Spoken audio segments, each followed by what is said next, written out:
அப்புறம் நீங்க சொல்றது கரெக்ட் தான். எனக்கும் இந்த கல்யாணத்துல விருப்பம் இல்ல. ஆனா சூழ்நிலை காரணமா நான் சரி சொல்ல வேண்டியதாயிடுச்சு. அதனால எனக்கு உங்ககிட்ட இருந்து எந்த பணமும் தேவையில்ல. நான் என் சம்பாத்தியத்திலேயே வாழ முடியும். நீங்க கவலைப்பட தேவையில்ல.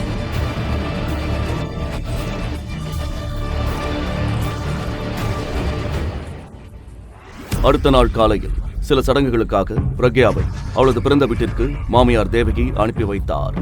மறுபுறம் பிரக்யாவின் சகோதரி மீரா, ஹலோ ராகவ், உன்னோட பிரக்யா வரா. தனியாத்தா சில சடங்குகள் செய்ய. இது உனக்கு நல்ல சான்ஸ். பிரக்யா பெற்றோர் வீட்டிற்கு வந்து தனது ரூமுக்கு சென்றாள். ராகவ் திடீரென்று அவள் அறைக்குள் நுழைந்ததும் அவள் காலடியில் இருந்த நிலைமை அதிர்ந்தது. ராகவ், நீயா? ராகவின் தலையில் பின்னால் இருந்து யாரோ பலமாக தாக்கினர். அது வேறு யாரும் அல்ல, சக்கர நாற்காலியில் அமர்ந்திருந்த சத்தியன் தான். சத்தியன் பிரக்யாவை ராகவிடமிருந்து காப்பாற்றி வீட்டிற்கு அழைத்து வந்தான். ஆனால் அவள் சத்தியன் படுக்கையறைக்குள் நுழைய முயன்ற போது சத்தியனின் விசுவாசமான வேலைக்காரன் கார்த்திக், நீங்க உள்ள போக முடியாது. மாஸ்டரோட ஆர்டர். நீங்க அவரோட பெட்ரூம்குள்ள எப்பவுமே போகக்கூடாது.